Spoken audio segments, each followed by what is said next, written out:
ce vendredi 2 octobre 1942, c'est le jour de la rentrée. Je joue la directrice de l'école, d'une petite école du 11e arrondissement de Paris, en 1942. Là, le panneau affaires scolaires, le Graal, oh, jusqu'à là d'une montagne de gens. Ça me rappelle la colline de Vauquois qu'on a repris en 15 aux Allemands. Aller voir ailleurs aussi, c'est-à-dire travailler dans des compagnies, ensemble, ça c'est formidable, puis des fois il faut aller un peu s'échapper. Non, monsieur Bastien. Monsieur Bastien, non. Oui, j'ai envie.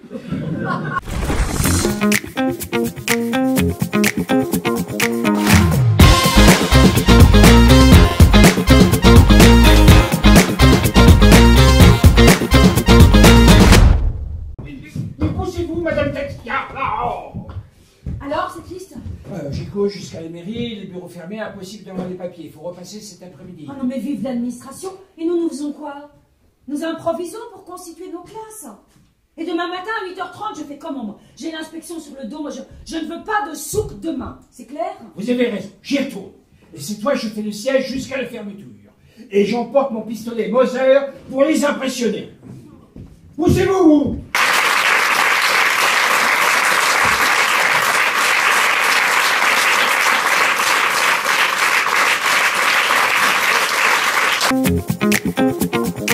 Alors je m'appelle Anne Richard et dans ce spectacle, je joue la directrice de l'école, d'une petite école du 11e arrondissement de Paris en 1942 et j'attends mes institutrices qui vont venir faire la rentrée avec moi. Voilà. Je m'appelle Dominique Thomas et je joue le rôle du concierge Adolphe Bastien qui a fait la 14-18 et normalement il est manchot. Voilà, donc je cache le bras et tous les deux nous jouons dans Rentrée 42, mis en scène par Xavier Lemaire, écrit par Pierre-Olivier Scotto conjointement avec Xavier Lemaire. Et c'est tous les soirs à partir du mercredi à Comédie Bastille. Vous m'avez beaucoup épaulée pendant ma première année. Vous pouvez ouvrir, ça se mange. Merci, mademoiselle Courcelles, merci. Des chocolats Congo Bar Côte d'Or? Mais c'est très rare. Papa a repris la direction de la maison il y a 6 mois. Il a dû remplacer en urgence son patron, monsieur Feldman. À la maison, on mange plus de chocolat que de viande. Bien, merci, mademoiselle Courcelles, merci. Ce spectacle, c'est l'histoire d'une petite école du 11e arrondissement de Paris. Nous sommes en octobre 1942, je suis la directrice de l'école, nous préparons la rentrée. Nous avons notre concierge qui nous attend, qui a commencé à préparer cette rentrée. Et au lieu d'avoir 120 élèves qui arrivent, il n'y en a que 16. Ça va être un véritable choc parce que, comme vous le savez, pendant l'été 1942, il y a eu la rafle du Veldiv. Ça va être évidemment cette prise de conscience qu'il y a vraiment eu une rafle, que tous les petits-enfants juifs ont disparu. Ça va être nos disputes entre nous. Il y aura les résistantes d'un côté, les pétainistes, celles qui sont beaucoup plus neutres. Et on va se disputer, on va être en fraternité aussi, essayer de continuer à enseigner malgré tout. Et on va se confronter à l'éducation nationale avec l'inspecteur qui va arriver à un moment donné. Oui, alors moi je suis un peu le contrepoint, c'est lui qui d'abord met un peu d'ordre dans la classe, qui range, qui balaye, et qui donne les informations. Je suis un peu le messager. Alors c'est un messager un petit peu humoristique parce il a pas sa langue de bois, il a un bras en bois, mais il a pas sa langue de bois. Et donc il apporte les nouvelles, graves ou humoristiques, en tout cas il apporte les nouvelles, ce qui fait progresser la pièce. Et il est en totale empathie bien sûr avec ses maîtresses qu'il adore.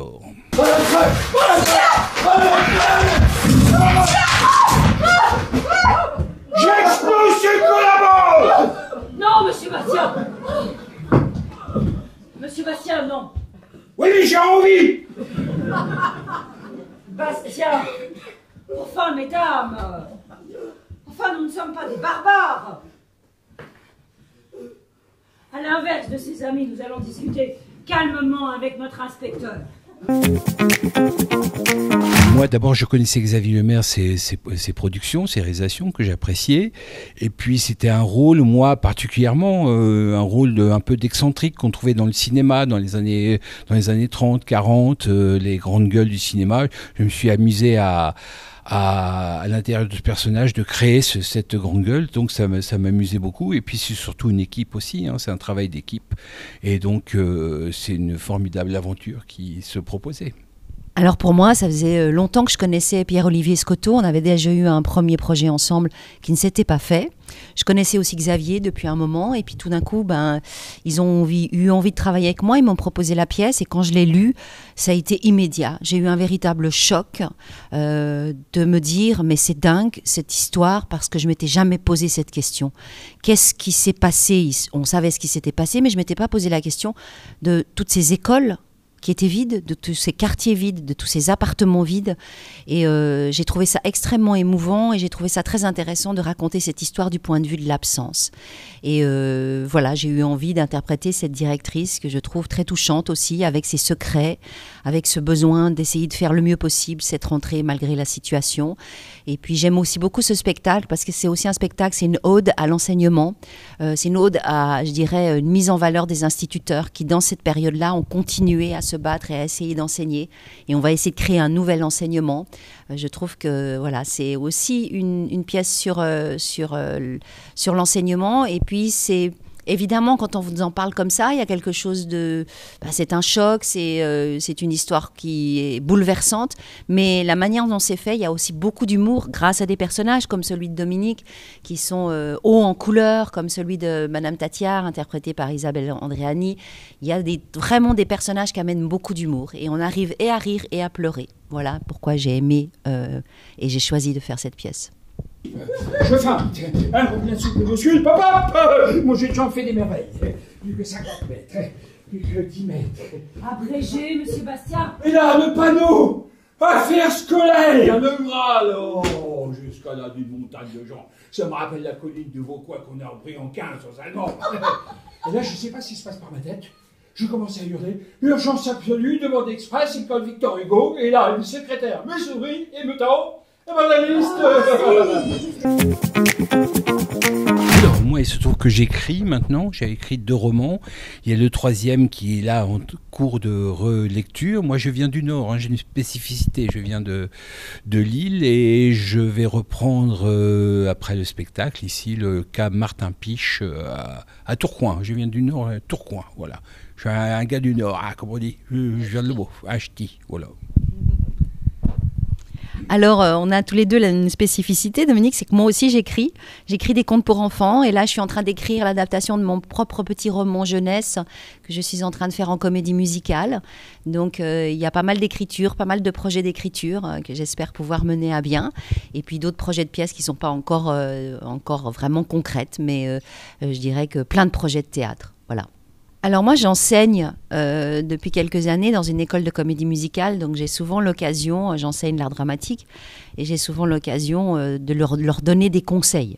Alors il y a évidemment beaucoup de conseils, multiples et divers, mais pour moi il y en a un tout premier, c'est de croire en ses rêves, et d'oser croire que c'est possible, et de travailler pour, et d'aller vers ce que l'on désire faire. Je crois que c'est une des premières choses, et j'en suis un exemple. Moi, je rêvais de devenir actrice, d'émouvoir les gens, de les divertir et de venir faire mon métier à Paris. J'ai cru que ce rêve était possible, puisque je suis originaire de Suisse. Je ne suis pas du Nord, mais je suis de Suisse. Et je crois que c'est important d'abord de croire au possible de pouvoir faire ce métier, de croire en soi et à son désir de devenir acteur. Oui, je crois que c'est la même chose, hein. La persévérance, la confiance en soi. Et quand on n'est pas demandé, ce qui peut arriver selon les profils, eh bien, il faut bâtir ses projets, construire sa compagnie, même s'il y a de moins en moins d'argent. Mais il faut croire, parce que je pense qu'aujourd'hui, c'est le collectif aide énormément. Et puis, il y a Paris, mais il y a d'autres territoires où ça manque de théâtre. Il n'y a pas que Paris.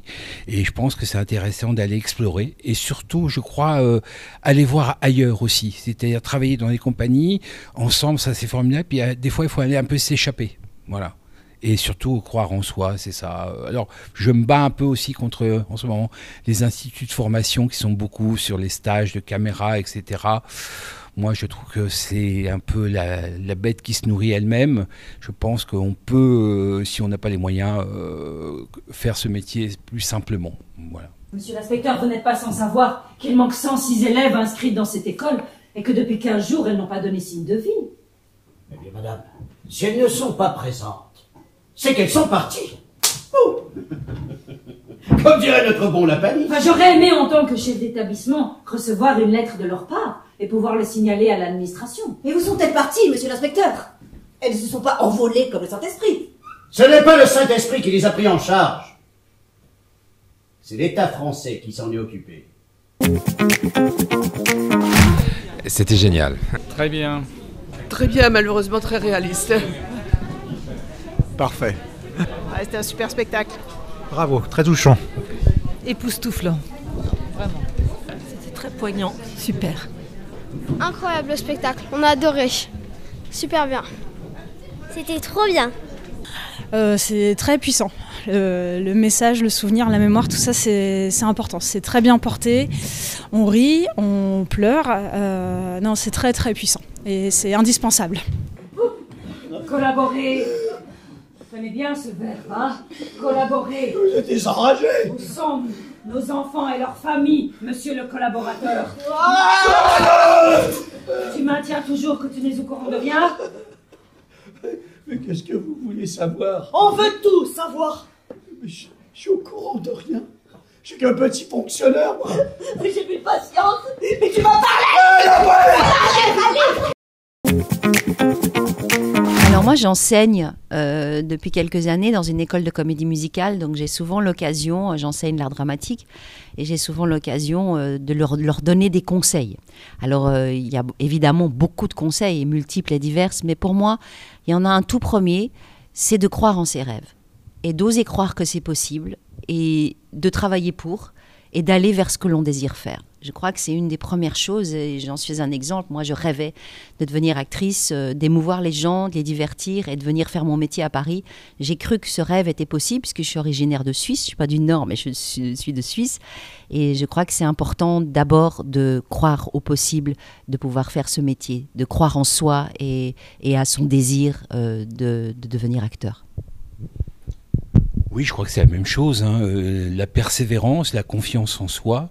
Et quand on n'est pas demandé, ce qui peut arriver selon les profils, eh bien, il faut bâtir ses projets, construire sa compagnie, même s'il y a de moins en moins d'argent. Mais il faut croire, parce que je pense qu'aujourd'hui, c'est le collectif aide énormément. Et puis, il y a Paris, mais il y a d'autres territoires où ça manque de théâtre. Il n'y a pas que Paris. Et je pense que c'est intéressant d'aller explorer. Et surtout, je crois, aller voir ailleurs aussi. C'est-à-dire travailler dans des compagnie, ensemble, ça c'est formidable. Puis des fois, il faut aller un peu s'échapper. Voilà. Et surtout, croire en soi, c'est ça. Alors, je me bats un peu aussi contre, en ce moment, les instituts de formation qui sont beaucoup sur les stages de caméra, etc. Moi, je trouve que c'est un peu la bête qui se nourrit elle-même. Je pense qu'on peut, si on n'a pas les moyens, faire ce métier plus simplement. Voilà. Ici Radio Paris. Chers auditeurs, il est 9h. En ce vendredi 2 octobre 1942, c'est le jour de la rentrée. Une rentrée tout à fait normale selon la préfecture de Paris. Évidemment, le premier jour, c'est merveilleux comme on est sage. Les maximes les plus sévères sont avalées avec le sourire. On retrouve ses ardoises, ses livres, ses crayons et ses cahiers. Bonne rentrée, les enfants!